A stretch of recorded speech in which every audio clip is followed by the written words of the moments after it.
Welcome to our top 20 video game music show, where the people in the Discord pick the songs. They each submit a top 5 or a top 3. I take all of those in order of how they present them, and I react to them. God, I hate that word, but it's the language of the internet. I listen to them and give my opinions on them. I don't do this. Actually, I guess sometimes I do. Maybe I react a lot more than I think I react. Whenever I think of reactions, I think of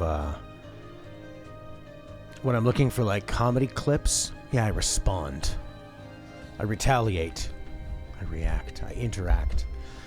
Anyway, whenever I think of reactions, I was thinking of like, I'm looking for, I want to watch something by a favorite comedian of mine, and it'll just be somebody reacting to it. You know, and you see like this really talented face of your favorite comedian, and then like a split screen, and then the non-talented face of somebody who's just gonna go, oh. But hey, everybody likes different things. So, you know, the Nazis had people who liked what they were doing too. And I guess still do. Alright. Sounds like it's distorting a little bit. Let's get on with the show, shall we? Turn that down. Cool. Alright, well, right now this is a background track. Nobody selected this one. It's Blasphemous 2's Mother of Mothers. But let's move on with our first official pick. And our first official pick is also from Blasphemous 2, composed by Carlos Viola. This track is Clavada, and it was chosen by Risky Boots.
Talk about this, and it just got so good.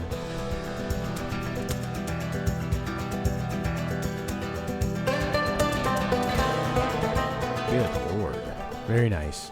Wow. I mean, it's like a really nice mix of classical guitar, violin,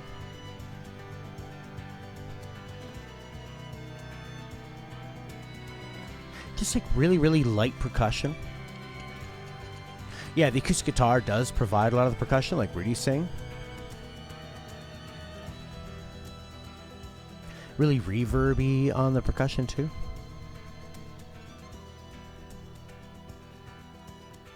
Yeah, it is very trancey. I mean, because it tends to spend a lot of time going from sort of one chord back to, like, switching between two chords. The violin melody outlining the chords. And then it does that great thing that I always like. I mean, when it goes through those really, that kind of dramatic minor progression. And it just keeps going minor and a minor and a minor. But then when it goes to like, bum, bum, bum, they're just so dramatic, those jumps, those lifts.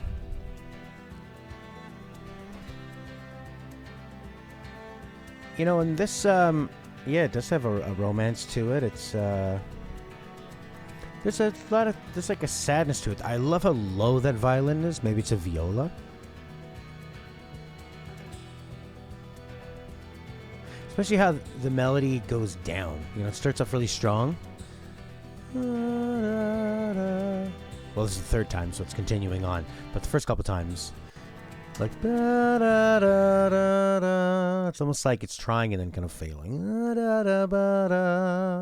then the third one,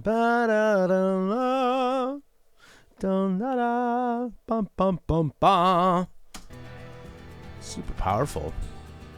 You know, this is a great background track that is propulsive, doesn't get in the way. Like, you could have, man, just think of like all the possibilities you could do with gameplay in front of this.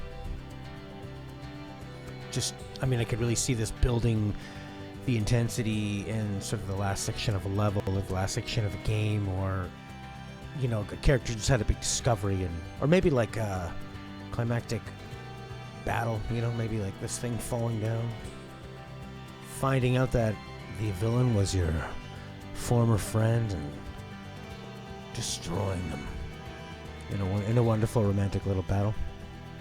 So many possibilities, and that's the great thing about great music, and that's what this does. Our next track was chosen by me. This is the only one I submitted. I didn't play a lot of games this year, and I know that's no excuse because the people on our Discord do a really great job of, even if they didn't play a lot of games or are not familiar with a lot of games, in whatever theme we're doing, they usually manage to research it anyway and find some really good stuff. But this game, this is from Super Mario Bros. Wonder, and I tried so hard to find out who the composer is. There's 3 composers on it: Shiho Fuji, Sayako Doi, and Chisaki Shimazu. But this track, the Fungi Mines, was one of those ones that really I just stopped and listened to. I loved the ambiance of it. It suited the level perfectly. It came at a great time, sort of 2/3 through the game. The game is non-linear. You can approach different levels at different times, but this comes at about that point when I was ready for something to switch it up, get a little weirder, and that's what I did. So this is Fungi Mines.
Yeah, you know, I love this track. It's funky, it's creepy, it's weird. It really feels like things are kind of dripping around and like oozing. And yeah, like Chris says, it doesn't really go anywhere. It has a clock watching sound. It's, yeah, it kind of flips between two main ideas. It has a really, really plodding bass. Boom, 3, boom. 1, 2, 3, 4, 1, 2, 1, 2. Yeah, it's got a very slow movement to the bass. I mean, you can count it faster, but it's just kind of like, It's like, you know how long you're gonna have to wait for that to come around again. So it's a little bit, there's like an impatience to it, an impatience to the listener. The song is in no hurry. What do you think of this one? And to me, it kind of sounds that like really harkens back to the underground theme in the first Mario. But it has this kind of like really wandering, thoughtful melody. Which, you know, I mean, a lot of the Mario tracks and levels in this are like very quick, you know. It's there's a lot of movement, a lot of running and jumping. Obviously, it's a Mario game, but it's a two-dimensional Mario. It's not like a 3D Mario where you might spend a bit more time exploring. So, yeah, it's an interesting track. Stopped me in my tracks, and I loved it for Mario Brothers Wonder. All right, our next track is Scorched Queen from Against the Storm.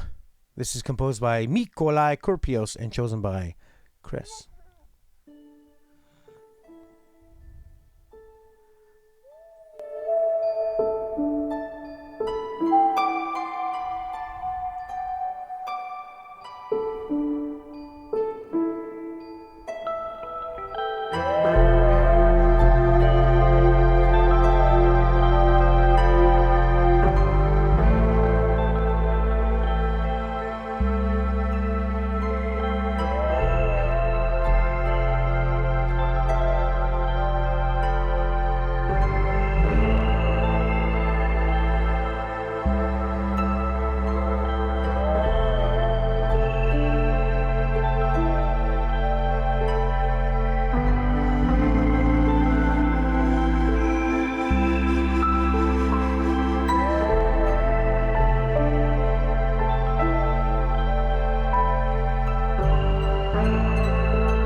Wow. This track is really, really powerful. Has a really like wonderful depth to it. Those big, huge bass notes. It's it almost has like a wolf howling sort of sound to it. Like super thoughtful. You could hear this would be like such a great one to like hear around a fire, you know, with a bit of rain, wolves howling in the distance, or like hearing sort of a tragic tale. Yeah, Werewolf Town. I mean, the track's called Scorched Queen, so it conjures up the idea of, you know, maybe somebody who fell from grace, you know, was burned but somehow still lives on and now needs to burn other people. Maybe somebody who had a bad date. I don't know. Beautiful track. Next up from EASX. This is Nordics. No, sorry. EASX, Nordics. This is the field theme 4. That's how many field themes are in this game. You know that's a big RPG when they have minimum 4 field themes. Rudy guesses it's probably by Mitsuo Singa, as Falcom doesn't officially credit their composers. Well, let's listen and see if it has that Mitsuo Singa vibe to it.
Kind of has, like, at first glance, it's got the romanticism of like sort of a Spanish feeling track of that kind of Japanese rock, dancey, with the Latin influence kind of feel to it, right? Yes, I know. But then the more you listen to it, the more it sounds like I'm kind of at an indie show in like the 2008 era. And I'm watching a band that's got like some kind of complicated time signatures. That's sort of like bom bom bom bom bom bom bom bom bom bom bom bom bom bom.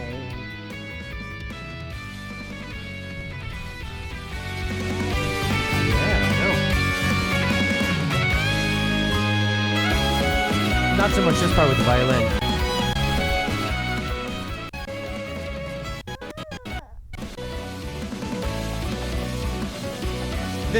This part here. This is the one that really sounds like 2008 rock. 2005 maybe. Like indie rock.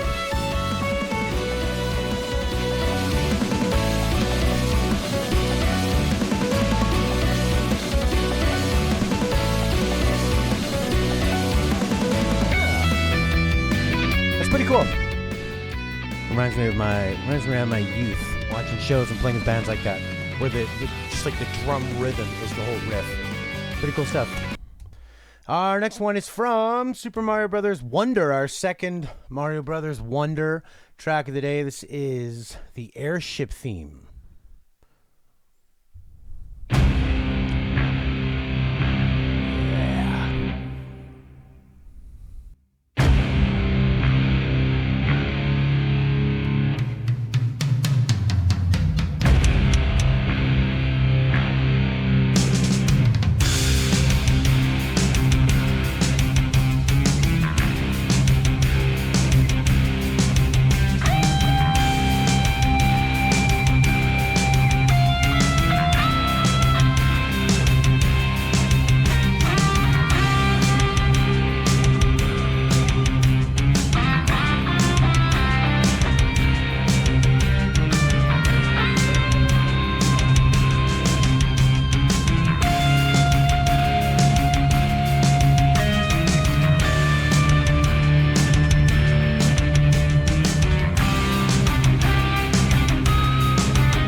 Well, I mean, to me, it just sounds like a really heavy version of kind of the main theme of. Isn't it the main theme of Mario Wonder? Da da da da da da bomb.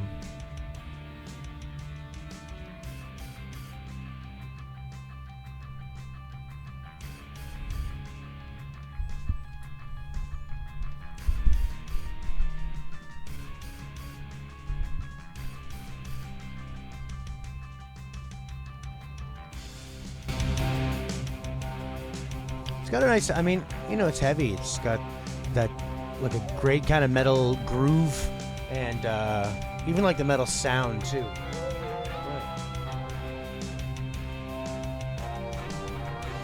I like that low horn there. It's pretty good.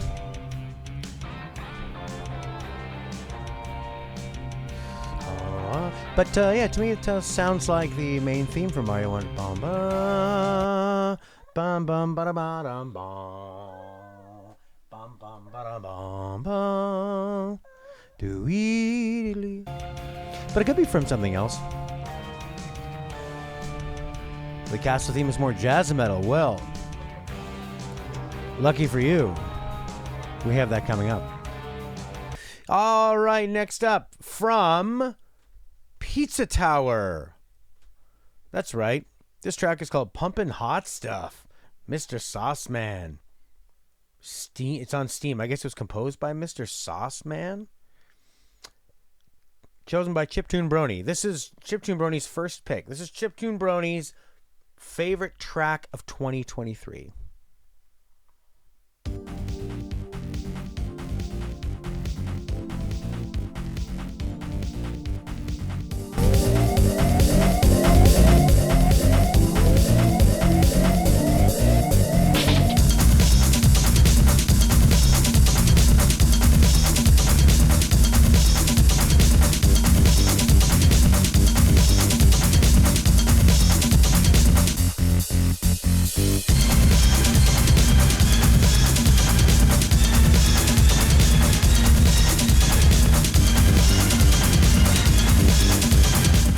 Orchestra hits.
Kind of a demented sound to it. Very propulsive. And then when you see the game, it's got that, God, it almost looks like Ren and Stimpy. A little bit of, sort of like Cuphead with the animation, but not as many frames drawn as Cuphead. But still, you know, enough frames to really make it look quite beautiful and animated. Yeah, it reminds me of something you would see on the Sega Genesis. Just like stuff kids like pizza, condiments as characters. You know, it's like it was a game made by Pizza Hut, but accidentally was great. And then just like the animation of this guy in the corner here, that has that Ren and Stimpy weird cartoon vibe from the mid-late 90s. It was a wacky time. Yeah, Earthworm Jim too, for sure. That's sort of like, it's goofy, but it's got a bit of a darkness to it. And then the music is this sort of like late 90s industrial rock. Jazzy Jackrabbit. That's pretty wild. Well, actually, he actually looks very, very, the main character is like a strung out version of a Cuphead character, of a Cuphead villain. That's pretty wild. It's cool to see these games coming back. I mean, it's all about having a good concept for a game, having the challenge make sense, having it be fair, having an interesting concept, and then just nailing it. And you know, you don't need to have it be. It doesn't need to have the realism of like God of War, you know, to look good. As long as the art style is interesting and it's done well, that will look good.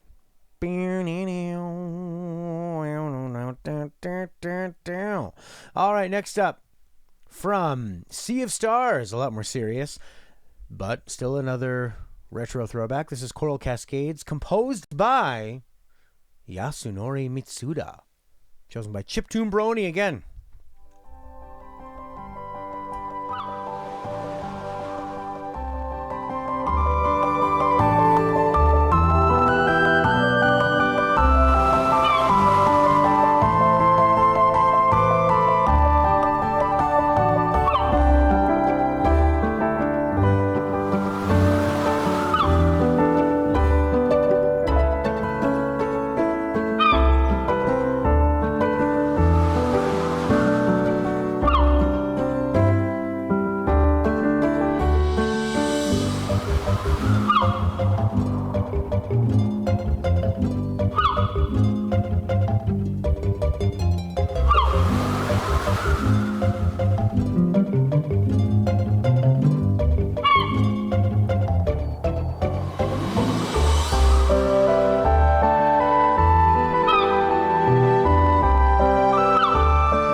I wish that bird wasn't so loud.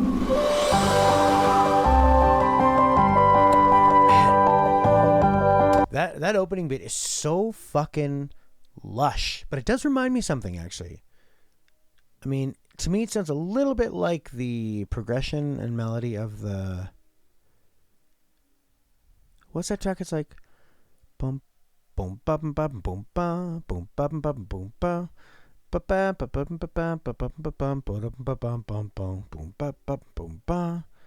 Like, is it a Chrono Trigger thing? Is it the fair music from Chrono Trigger? Is it music from like Stardo Valley? Maybe a Zelda thing? Yeah, well, that... Jesus. I love the production on it too, like the choice of it's just so like music boxy.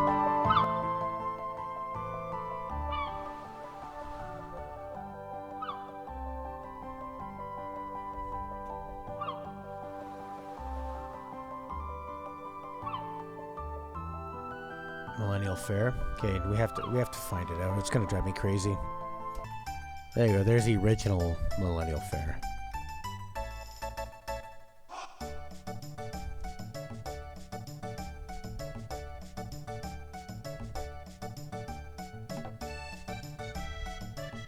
It really sounds like it could be in Stardew Valley. Which I guess is just a testament to how much it sounds like it's at a fair. I mean, you can practically hear the summer grass and birds chirping and just the hustle and bustle of a happy crowd. Not a hustle and bustle, the bustle, just the bustle, at a very laid back pace.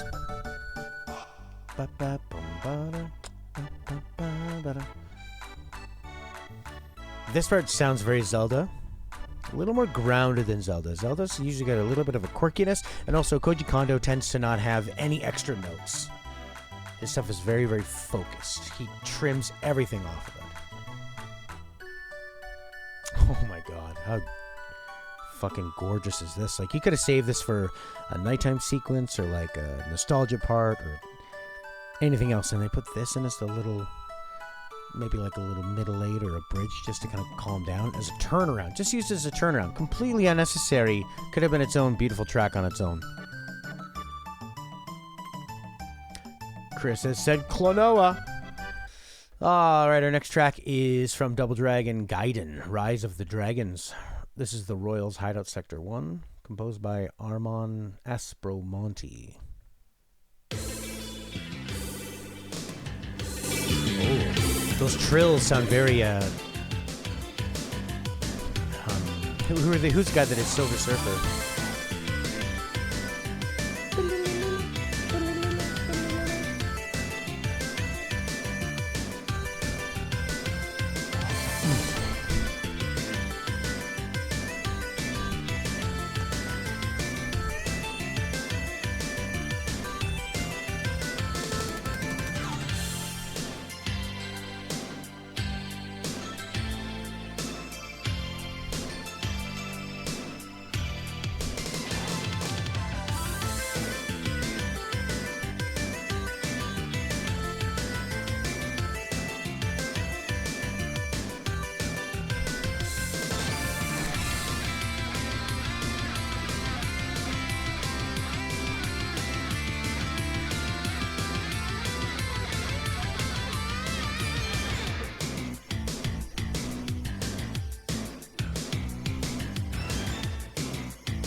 Man, that's cool. I love that opening bit. It really sounds like something from like a Tim Fallen game. Like, sort of sounds like the intro to Solstice. It's got that really kind of heavy rock bass with a bit of like kind of grit to it. It's not like a warm, thumpy sort of like Motown bass. It's more like a Fender Jazz or like an Ernie Ball or something. Ibanez. Play to the pick. Just like a big fat guitar. Really puts the guitar in bass guitar. And then that really sort of crystalline FM synth. And a lot of... the amount of drums you can have when you're programming. Lots and lots of rolls. It's like lots of drums, but you're limited to a few drum sounds. So instead of like playing a whole kit, you're playing the snare a lot. Like there. Like that's very, very programmed drums.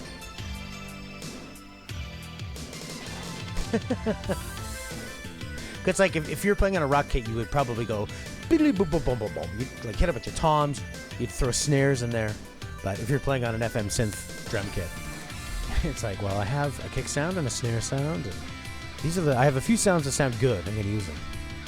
All right, next up from Omega Strikers, this is a Champion Redux, Estelle's theme.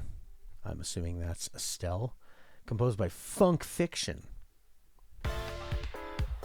Ooh, gonna take you for a ride. Gonna take you for a ride.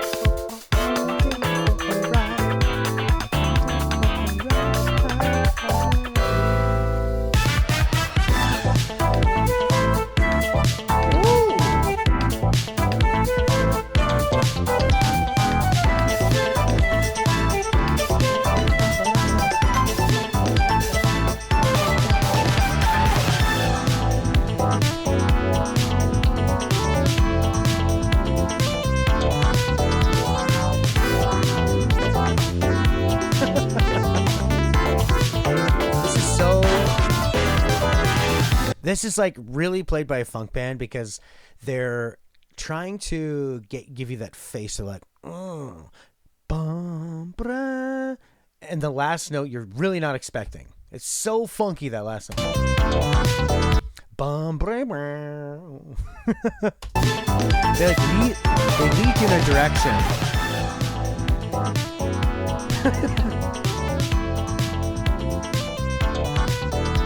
at me, I am reacting.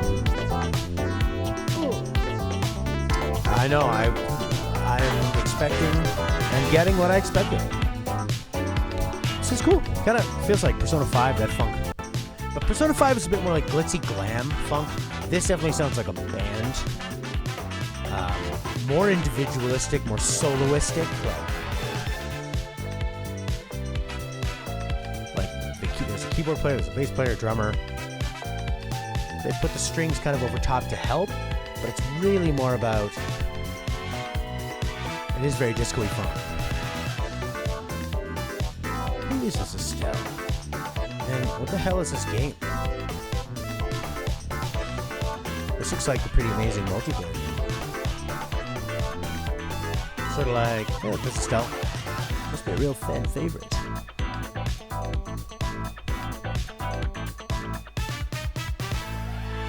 Wow. That was fun. Disco City Pop. Oh,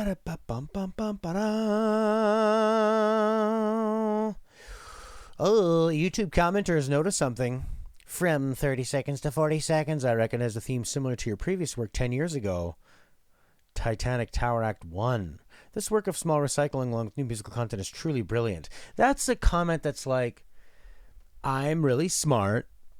I'm kind of criticizing you for copying your own work, but saying it's truly brilliant. Is it truly brilliant? All right. So they say from 30 seconds to 40 seconds.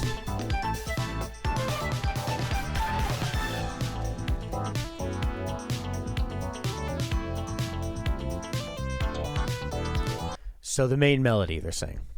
Boom, ba-dum.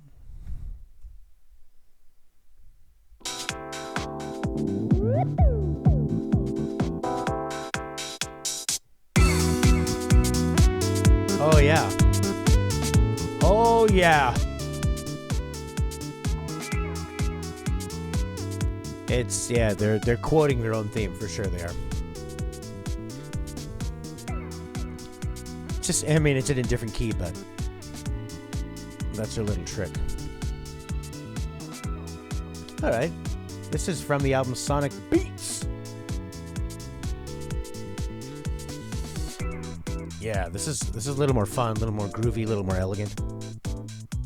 I like the key it's in. Sometimes it's all about the key. You know, when David Bowie first showed Let's Dance to Nile Rodgers, he's the guitarist from the disco band Chic, and he wrote like "C'est la freak, freak out." He wrote like tons of discos. He's like the godfather of disco guitar. And when Bowie showed him Let's Dance, it was slow, it was a ballad, and he made it faster. He put it in a different key, a little higher to give him a bit more energy. He came up with those really cool chords on Let's Dance. Like, he totally made Let's Dance. Genius. He's the guitarist on the Daft Punk song Get Lucky too. Yeah. Next up, we're gonna bring it down, way down, with Armored Core 6 Fires of Rubicon. I could be wrong. I haven't listened to it. It could be a disco funk track. This is Contact with You, composed by Kota Hoshino and Shoei Miyazawa.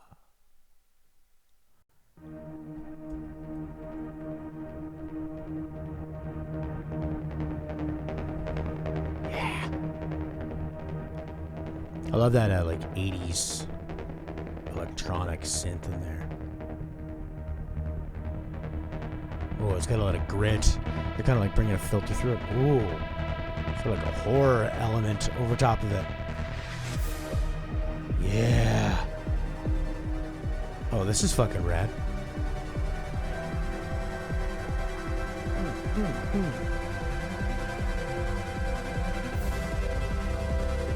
Oh, I feel like I'm watching a Christopher Nolan movie.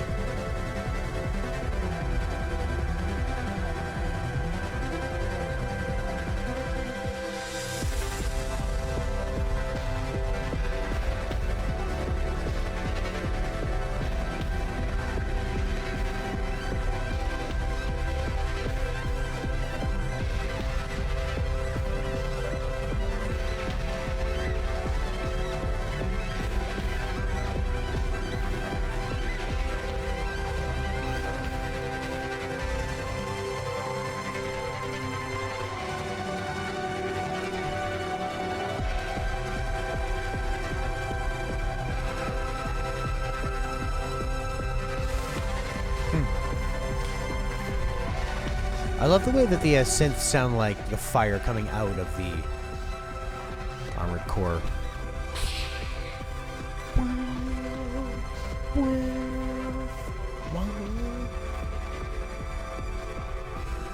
You know, like no snare drum, just pounding kick, but it's like a very electronic kick, very deep. Everything sound, even like these are kind of strings, but they're very, very made to sound like 80s analog synth strings. Really glitchy, like burning up. Oh my god, this is so good. I gotta give this soundtrack a deeper listen, and I think I really want to play this game. I love when From Software comes out with something other than Dark Souls, and I love when it looks like it might not be as hard as Dark Souls. Because sometimes I think Dark Souls is hard just to be hard.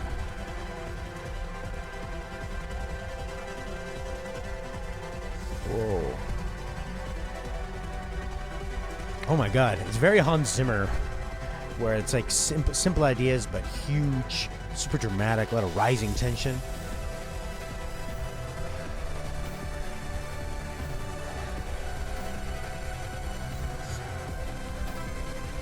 And then, see, the cool thing about this part is they do the trick from Blondie's Heart of Glass, where the whole song is, you know, regular bars of 4, bars of 8, measures of 8, and then all of a sudden they chop off that beat. So it, like, right when it rises up here, they chop off the 8th beat, so it keeps catching you off guard.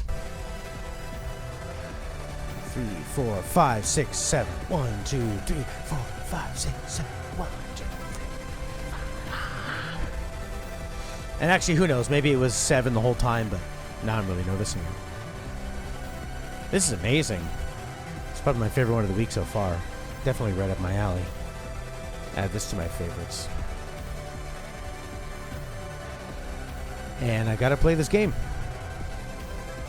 Every once in a while, and I get lucky, and there's some musical knowledge I can actually drop. I can count. I'm not so knowledgeable on, like, oh, it's from the Mixolydian modal scale, or, you know, any of that stuff, but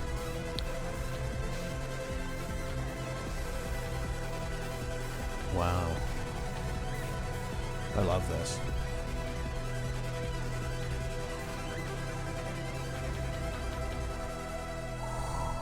That was so cool. Holy shit. All right, next up from Bomb Rush Cyberfunk. This is Da People, all in capitals. Composed by Hideki Naganuma. Chosen by Rudy. Whoa. People.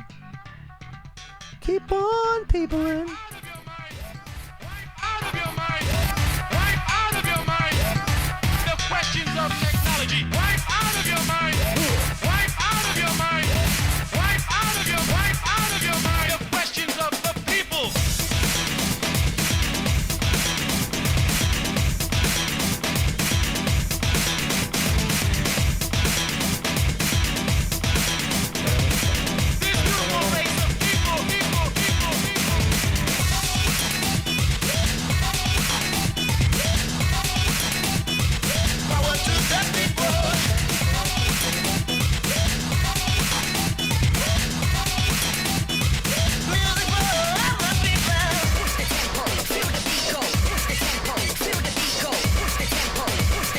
Push me to the max.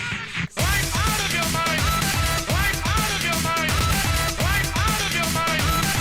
The questions of technology. Wipe out of your mind. Wipe out of your mind. Wipe out of your mind. The questions of the questions of the people. Organize our people. Organize the people. Organize our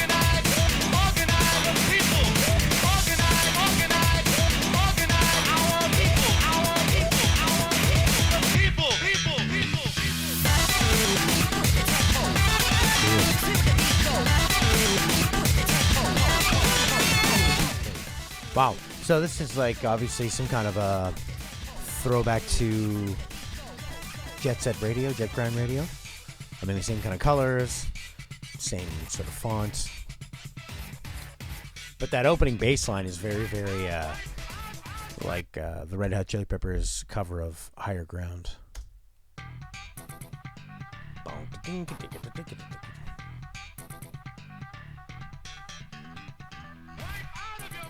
Oh man, almost sounds like they're sampling like a Martin Luther King Jr. speech or something.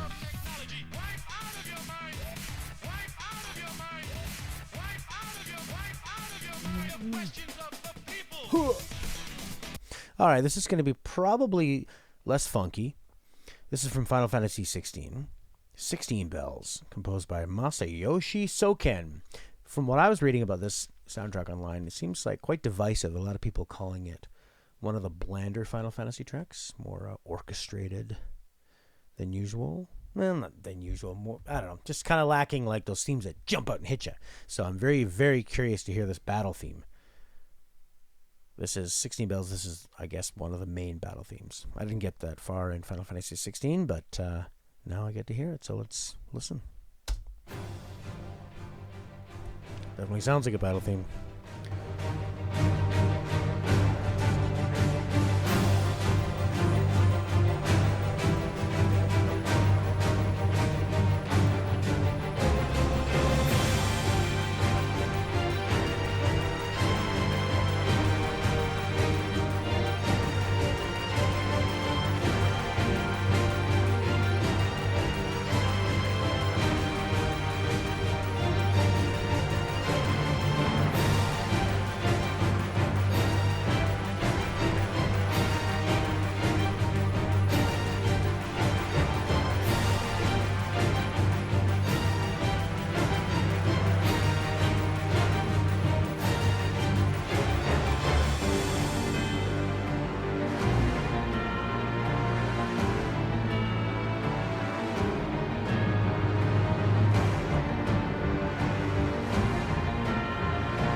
Interesting, you know, the beginning of it sounds a lot like maybe Final Fantasy 13 in a way, but definitely not anywhere near sort of the complexity of what Masashi Hamazu was getting out of Final Fantasy 13. Very like serviceable. It almost sounds like it's from Lost Odyssey or something, but it doesn't really have, you know, any of those kind of... There's nothing in here that kind of like perks your ear up, you know?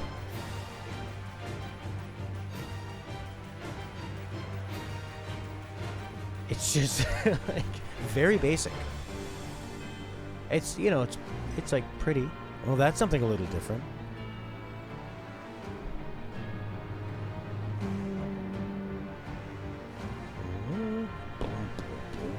You know, and that drum beat there is different than everything we were hearing, so there's a little bit of like grinding against what your brain is expecting. This is nice, but it's all like, yeah, pretty basic stuff. And even if it does have any kind of musical idea that sounds a little bit different, it repeats it a million times. Like it's almost afraid it's gonna lose you. I wouldn't think this is from Hamazu. No, this is from Masayoshi Soken. Yeah, it's a very well done track, serviceable. It's really doing the job. I said it reminds me a little bit of Final Fantasy 13, but then yeah, Masashi Hamazu would go to far more places with it. It sounds like somebody who's kind of like has a big job and is trying not to lose the job, as opposed to going out there and really grabbing it and like delivering something crazy. Not crazy, but just, you know, like really going above and beyond. But I think if you look at what Masayoshi Soken has worked on, let's see, 98 they worked on Evil Knight. Are there other battle themes? That can't be the only battle theme in the game. Here's Stillwind from 16. Stillwind Battle. Let's check that out. A little deeper, a little weirder timing. This won the award for best soundtrack. It's definitely the most soundtrack. Hey, what did they work on? What have they worked on recently? So they did Final Fantasy 16. They did a bunch of expansions for 14.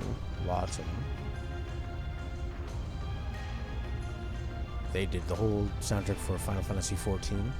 I mean 14 is an MMO, right? So you're trying not to annoy people because they're going to be hearing these tracks a lot. So I get it. Hey, Mom, how you doing?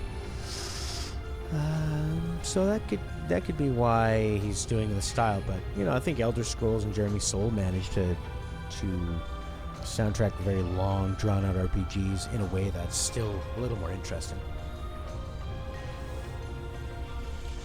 Before this, they worked on Mario Hoops, Front Mission, Drakengar 2, sound designer.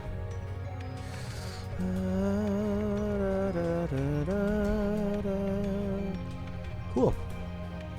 From Baldur's Gate 3, this is Bard Dance, composed by Borislav Slavov, chosen by Rudy.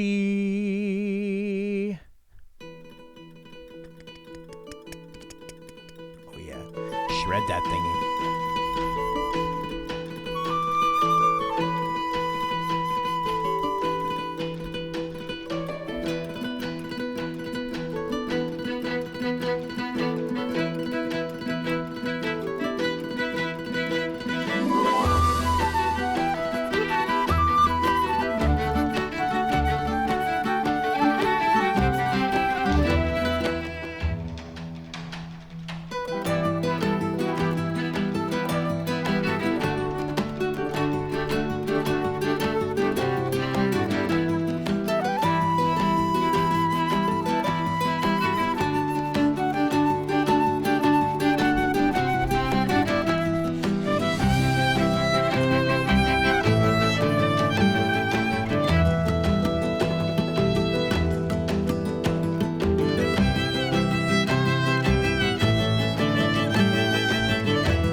that note that I really like there. It's called chromaticism, when you move the note up just one. You know, because usually notes move up 2, 3 degrees or 3 half steps. But so it was in E minor. Then it went up to, which is already a big jump from an E minor. And then this is the one I liked. Only going up that one note.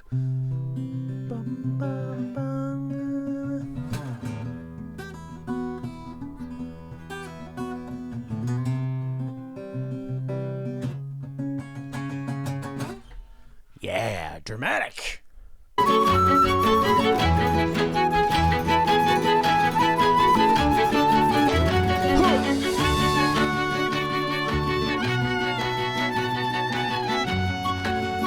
Yeah, it is quite cliche, but good.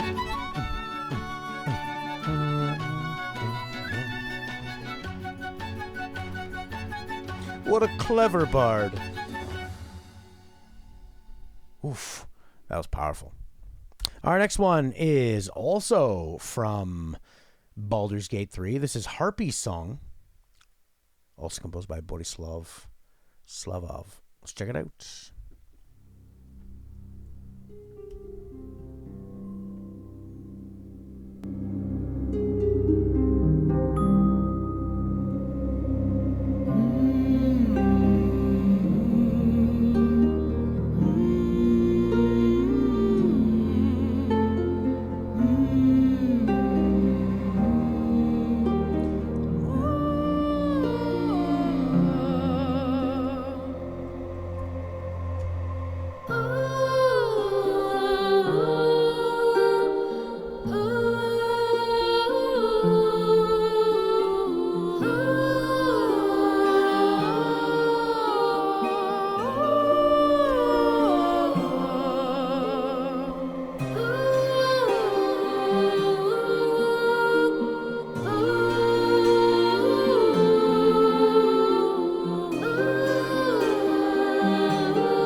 Track. I mean, I guess to like evoke the idea of two harpies singing to you, it's a simple track where the two vocals are singing together in unison and in harmony. A repeated figure, I guess, to kind of like put you under their spell. Just that little magical little bit that Larian likes to have in their music. This game looks so good. I'm so happy that Larian they just worked so hard in Divinity Original Sin 1 and 2, and then it's like they really used everything they learned from those games, and then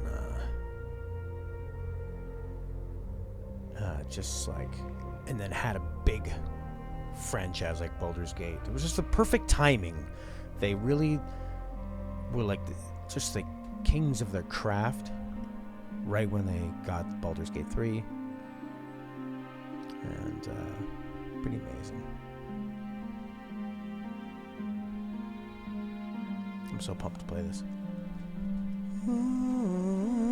And every time I play Divinity Original Sin 2, I never stick with it that long because I just don't really have the time. But every time I do, I always just wander around and find something really interesting, really challenging, really funny.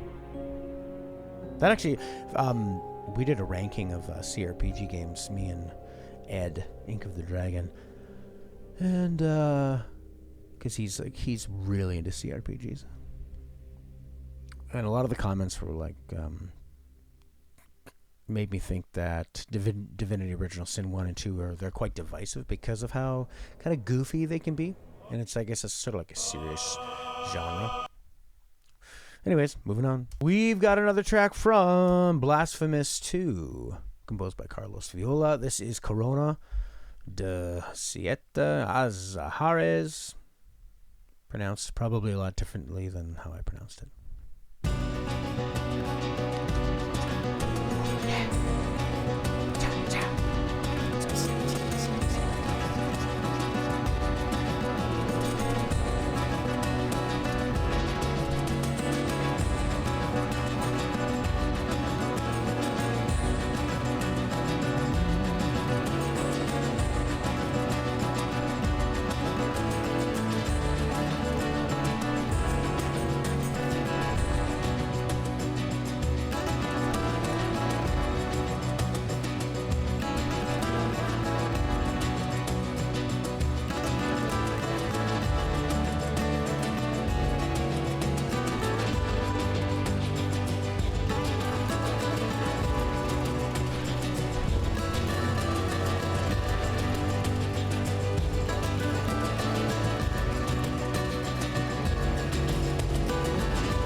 So yeah, this one does this sits in that kind of Latin sort of minor progression where it's got a little B minor, uses that descending down to the A over it, and the G to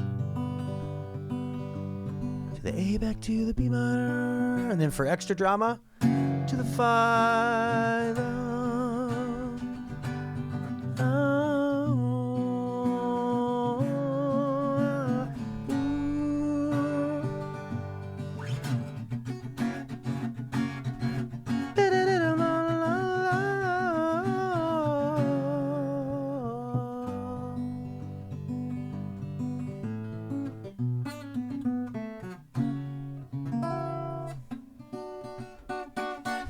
Wow.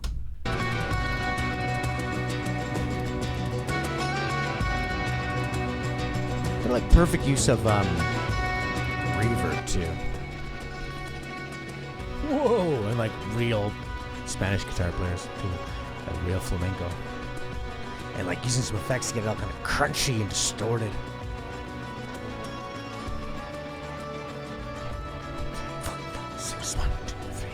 Using a little 6/8 to give it a kind of a wistful danciness, but it has like a kind of a sad nostalgia to it.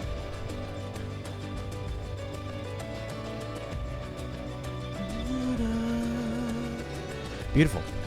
Next up, from Fire Emblem Engage, this is Bright Sandstorm. Composed by Yasuhisa Baba. Hey! Hey!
Very sprightly, very elegant, but really hops too.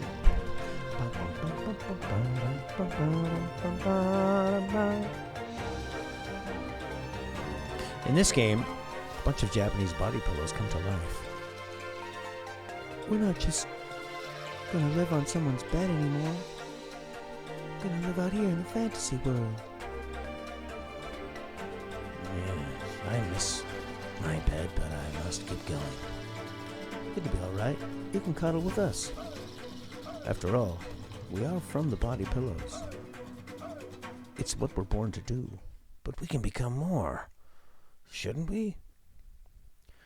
You can never really run away from what you are. Bum bum bum bum bum bum bum. Hey, hey, hey. Bum bum bum bum bum bum bum. Alright, next up from Laika, Aged Through Blood. This is I'm Not Gone, composed by Bakeoli, chosen by Chiptune Brony. Don't cry, my love. Oh. Don't cry, my love. It's okay, it's okay.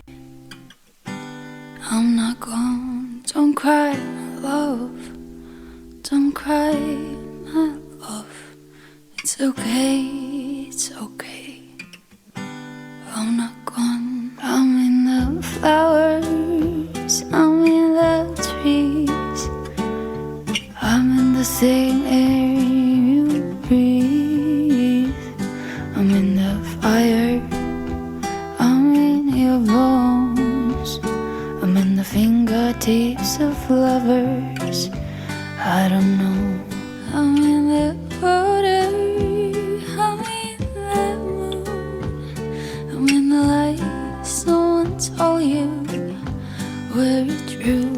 I'm in the earth, I'm in your words. Oh, I'm in the race beasts, the fight for a better world. I'm in the sky, I'm in your fears. I'm in the fishes dancing in the sea. I'm in the sinners, I'm in your prayers, I'm in the promises we make to break. Ooh. That's not what I was expecting. This sounds like a cutscene music. It sounds like something you'd hear in like, what was that fucking game that was made by Don't Nod, where the girl could reverse time, but it caused like chain reactions in time. They're the two girls. They had friends, and there were two friends at the school, and it was. You played as Life is Strange. Yeah, this reminds me of something that would kind of happen in that. I'm in your bones. I'm in the finger. I'd say like right at the beginning, it's pretty promising because you think like, oh, it's gonna have like a really singer-songwriter,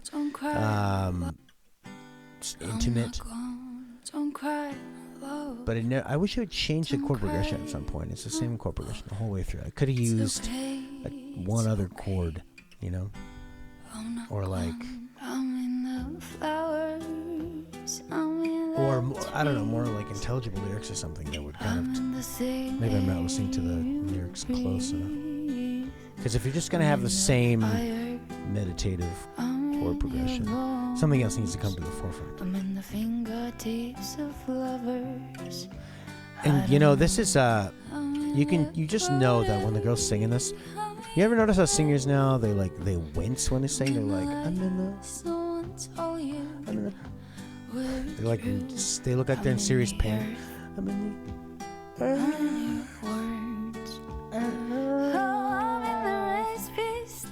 The fight for a better world. I'm in the sky. I'm in your fears. I'm in the fishes dancing in the sea. I'm in the sinners. I'm in the fishes dancing in the sea. When I hear something like that, I'm in the fishes dancing in the sea, I think. And then I see the name Leica. My guess is Swedish band. Where you're like, yeah, fishes in the sea. That makes sense, but I'm in the fishes swimming in the sea? We must find out who sang that.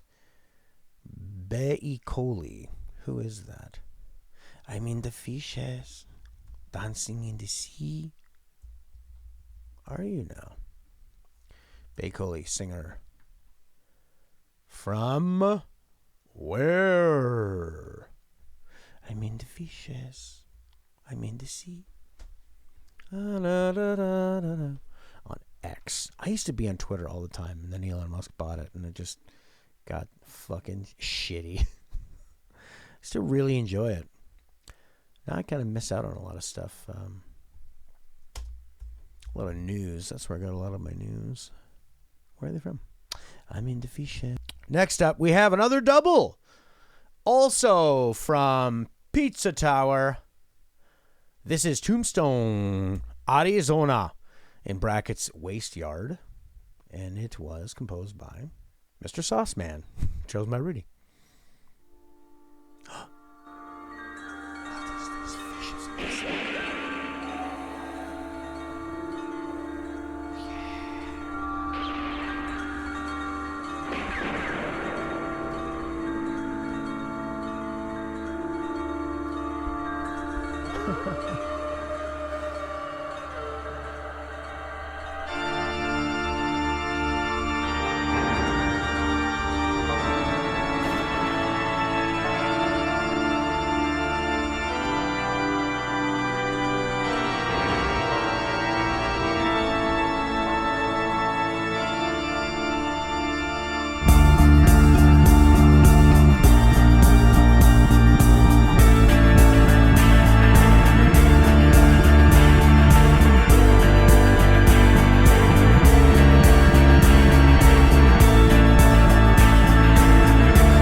A nice way to add some interest is you're hearing the melody and you got to kind of figure it out.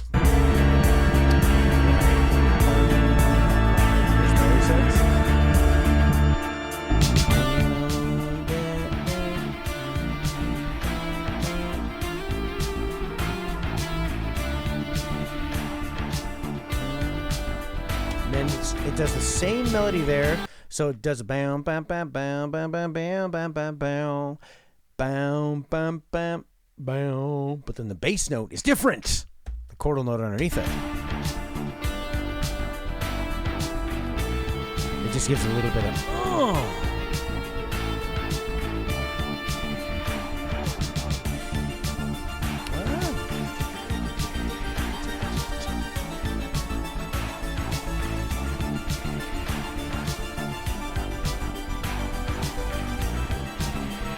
this is some very sophisticated chiptuner music.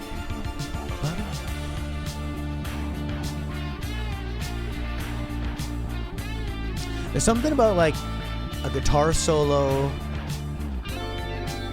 but it's not like a guitar god guitar solo. It's like a not a beginner guitar solo, but like a simple, you know? It's got a simple delay on it, a little bit of distortion. There's something that gives it a kind of a lo-fi, kind of grungy weirdness to it.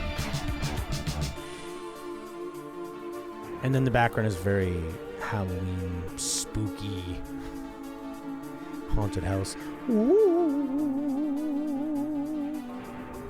But I guess that's like a harpsichord. Like the synth piano keys thing underneath it. That's quite sophisticated. That's not, but it's so in the background, so it creates the interesting music all around it without really showing off, and it lets this guitar solo be in the front. That's just perfectly fine and playing interesting notes, but is in that aesthetic of like slacker music or a bit more lo-fi. It's not like 1980s hair metal guitar going back. It's not trying to show off. It's just trying to play notes that work. Almost every instrument is like a very subtle instrument. You know, the drums are really light. The organ is like a dinky kind of work.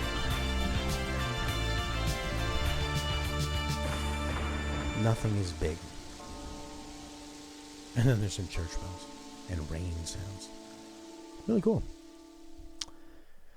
That was a lot different than the previous track we heard from Pizza Tower. So I'm wondering, maybe it's like quite eclectic.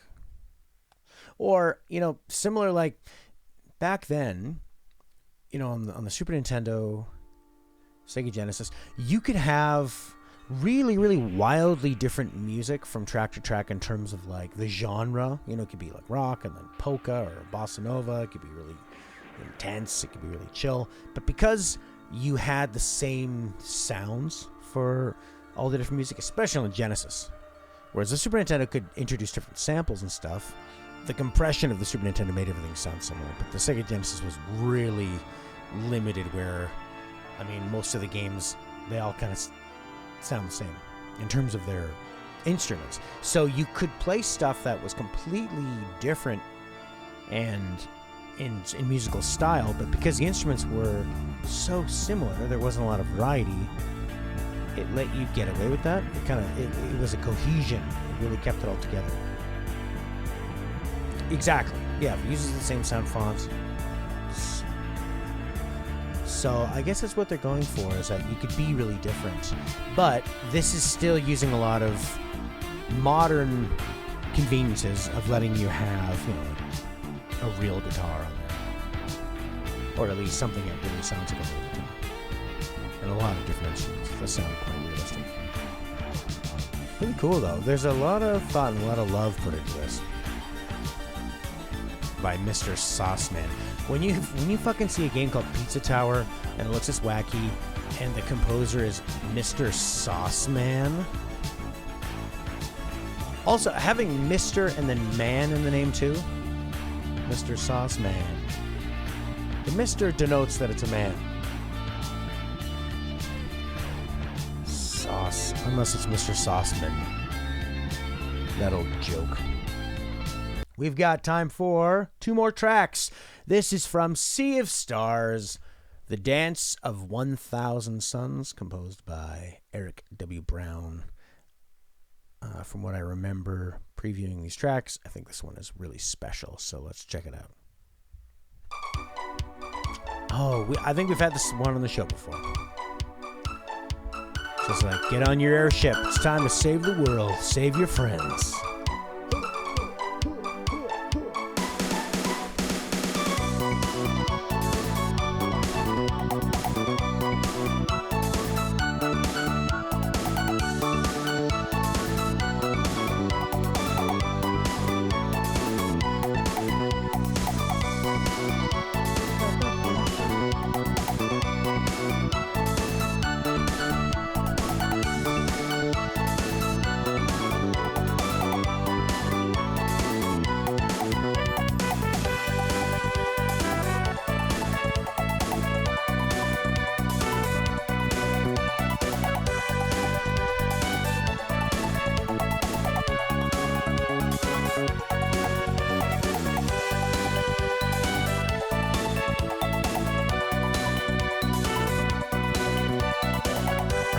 Yeah, the keygen, yes.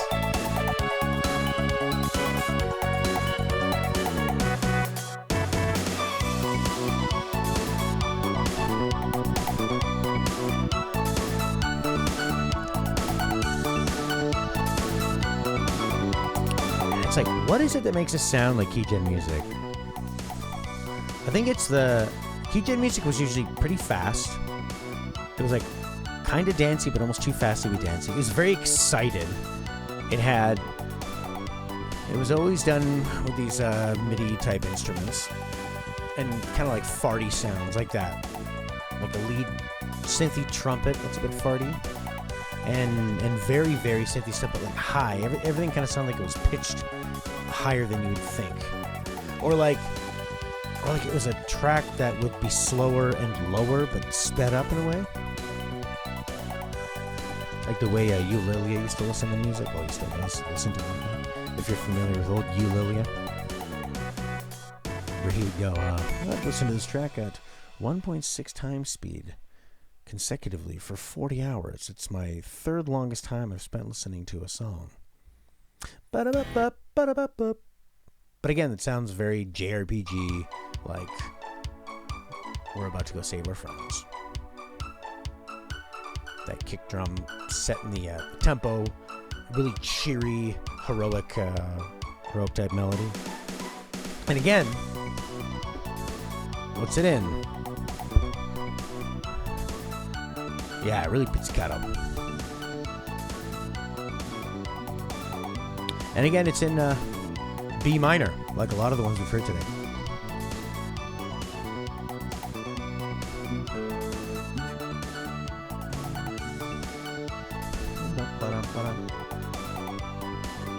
Cool stuff. All right. Last track of the week. Thanks, everybody, for pulling together and all your picks. If you want to be a part of it, blah, blah, blah. There's going to be a Discord link in the description. If there's not one there, just comment and I'll give you one. Thanks to... big thanks to Risky Boots, Chris, Claudio, Rudy, Chiptune Brony. Really appreciate it. Thank you for your patience. Me dealing with Olive, my daughter, who is sick. But yeah, it was a good bunch of tracks. This one is Boss Battle Critical Clash 2 from Octopath Traveler.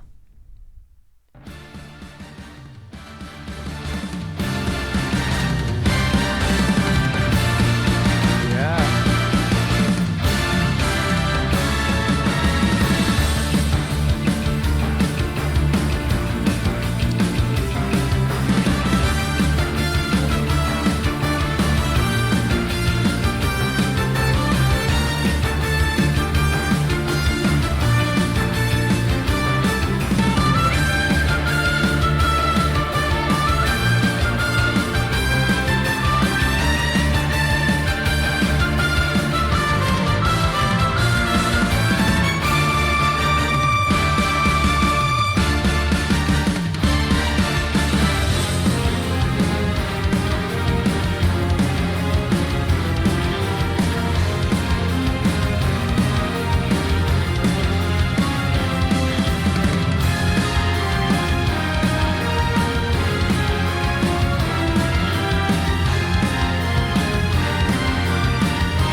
evokes so much energy, such like a great use of the orchestra. Really just playing the orchestra like an instrument. A lot of modulation going on through the riffs. You can like feel the implied chords underneath kind of changing all around you. Which is really common in JRPG boss themes to try to make it seem like the environment and the stakes and everything is changing. Not the stakes, but like the rules are changing. You know, when I think of JRPG bosses, I think of like, now you must use water. Oh, now they've morphed into a garbage can. What are you gonna do now? Oh, now they're absorbing your attacks. What a beautiful, beautiful fucking art style they found. It even has a little bloom of nostalgia on it.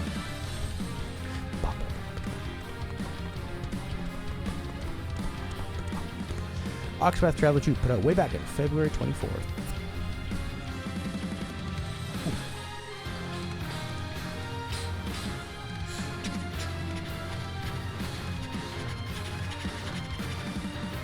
Yeah, I mean, this is one that I'd be really interested to what they did with this.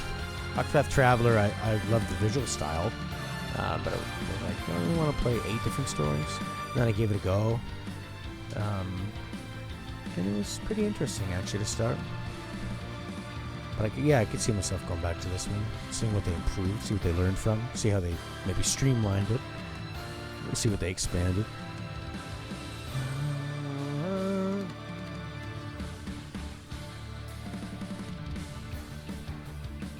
Wow, really exciting. What else has Yasunori Nishiki worked on? Name sounds familiar. Yasunori Nishiki.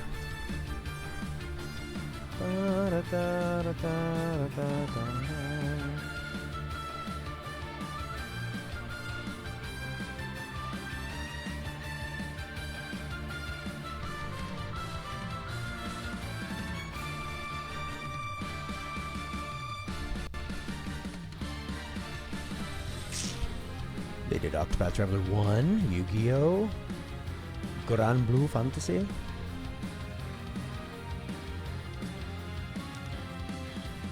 Wow, 1 year younger than me. Pro Evolution Soccer. Oh, Arrange the National Anthem. Okay. A couple tracks here and there. Oh, they actually give you the tracks that they did.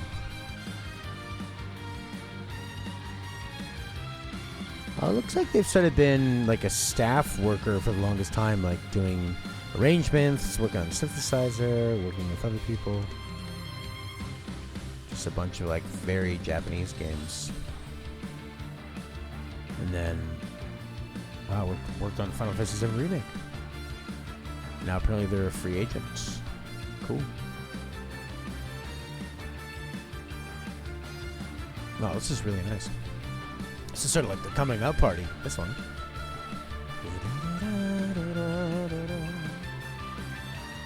Interesting. Because Octopath Traveler 2 must be a Square game, right?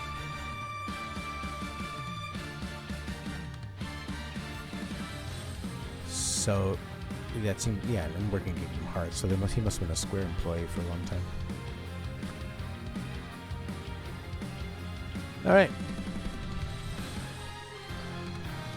Yeah, Octopath Traveler 1 was nominated for Best Score Music at the Game Awards. Castle theme for... Oh, right! Oh, we have one more! We have one more! Castle theme. Mario Wonder. One that I thought was a duplicate. And is not. Let's check it out. I fucking hate this feature. Oh, you click in the picture and you get this bullshit thing, and then if you go off the screen, it turns off. So you have to click on the goddamn title to get to open up in YouTube. God, I hate that. All right.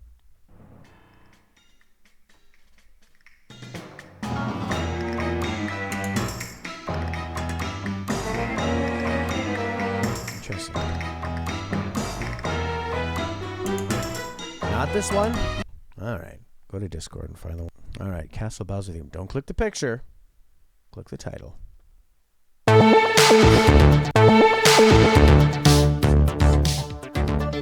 my god.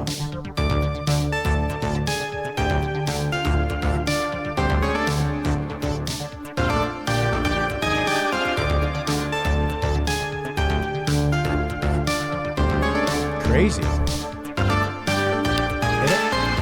has like a very like Konami sound to it. Very like FM synthy, glassy.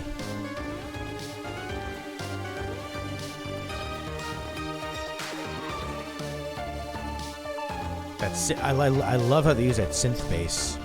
Just like gives it a lot of very percussive. Yeah, this is so slick. It doesn't really make me think of Bowser. It's like too yeah, like you say, it reminds you of Skullgirls. It's like more like swanky Tokyo. Like Bowser downloaded his brain into a supercomputer. Yeah, you can see it in Crypto Necrodancer. But like you can hear the Bowser melody in there.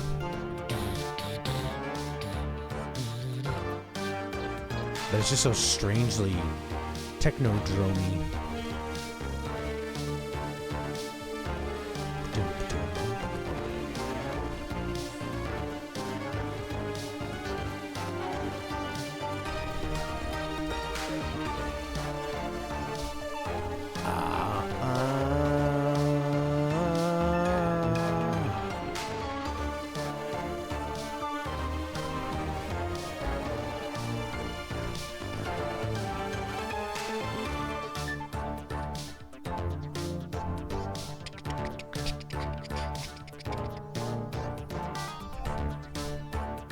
Weird, eh?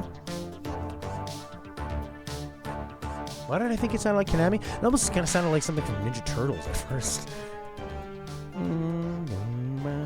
That was great. Good thing we played that.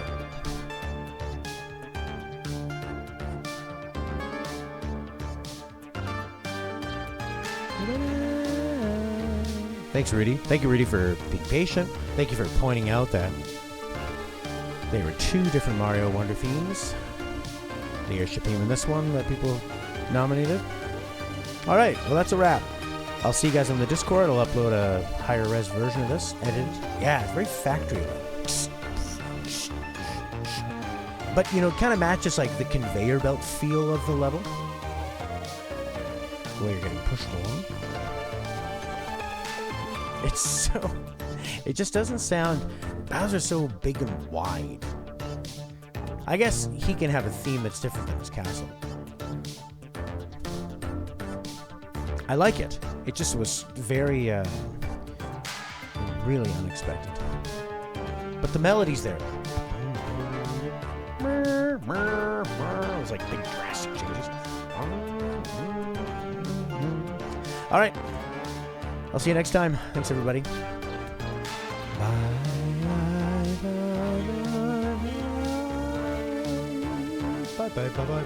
Bye.